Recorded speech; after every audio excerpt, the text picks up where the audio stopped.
Ayan guys, magandang hapon. Ere, lechon paksiw, bigay ng kaibigan natin sa kabila. Kala ko isang laga, may pinalagay na lahat. Tapos ere pa. Ere ngayon masarap pang mami. Yan. So hanggang bukas ng umaga tong ulam na to, solid to. Kumakalas na yung laman sa buto. Ere pa yung mga dala namin sa ilalim pa yan. May mga hotdog at saka mga ano pa, Shanghai. Kumakalas na. Maya. Kamay yung tae, kumakalas. Papay na lang kami ng konti. Yun, alam mo na, nakikita nyo na. Ayun, nakikita na yun. Hindi ko na kailangan sabihin kung ano yun. Ayun, maya, doon na kami. So nagpapahinga pa yung mga kaibigan namin. So yun sila guys, nasa isang ano sila. Sila yung nagbigay nito. Tapos matutulog po muna kasi bago ako maligo. Mamaya ka na maligo, matulog ka muna. Matulog muna tayo at naku rin ay isang oras lang ako nakatulog. So ano masasabi mo sa bigay nilang mga kaibigan natin? Shoutout sa kanila, hindi natin alam ang pangalan. Hindi mo tinatanong ang pangalan.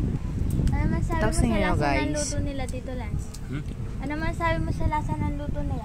Up to 100, papay. Up to 100, 1.5? 105, score.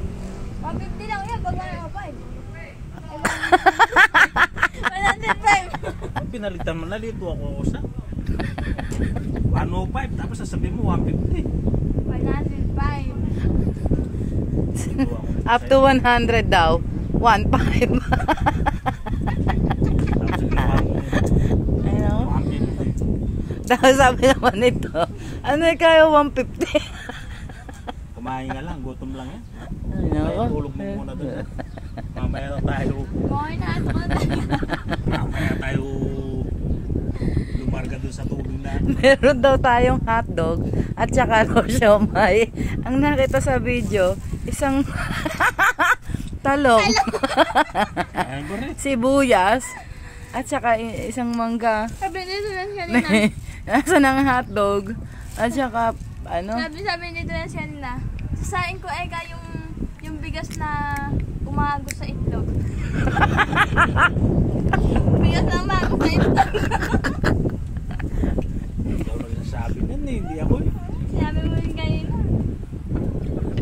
Alam mo, bigas doon na sa iyo.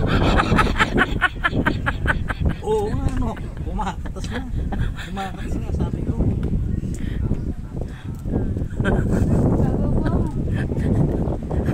Yung daw bigas, umaagos sa itlog.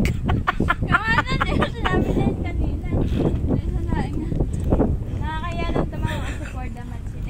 Tapos sabi ko, saan mo? Kaya tumayo ka muna. Dito lang eh, tumano. Teka, sabi ko, tumayo ka lang kako. Umano dun sa may ano ng tubig. Kaya nakikita ko nakasusunod na doon sa ano. Sa harapan kako. Dito ka na dumaan kako. Pinahirapan sa sarili, dumaan sa likod. Nahirapan naman kami dalawa. Alam ko susunod mo. Doon sa baba agad. Ano na, napigil ako na upuan. Kaya kung may dalag-dalag si Nognog kanina, pinangainan natin eh. Makakagalitan yun. Pinagbabaalam ko